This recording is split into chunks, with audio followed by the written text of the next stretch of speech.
harapannya untuk 2019 kamu bawa dia ke arah permainan saya ya, jadi ketika dia mau ke permainan saya bisa menilai gerakannya dan mengantisipasinya. kira-kira kedepannya akan bisa titel contender nih melawan JK atau Hardcore Kopan. Nah, persiapannya apa nih Bang?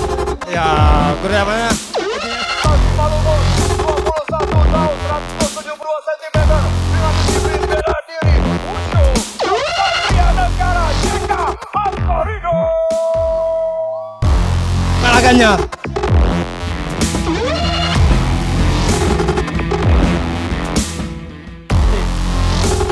Nah, di 2019 nanti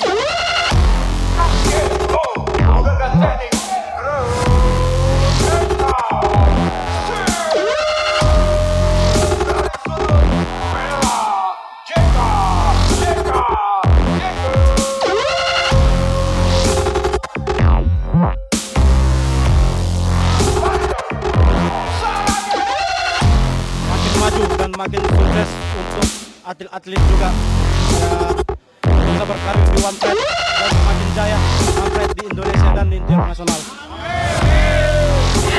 JK Sarage! JK Sarage!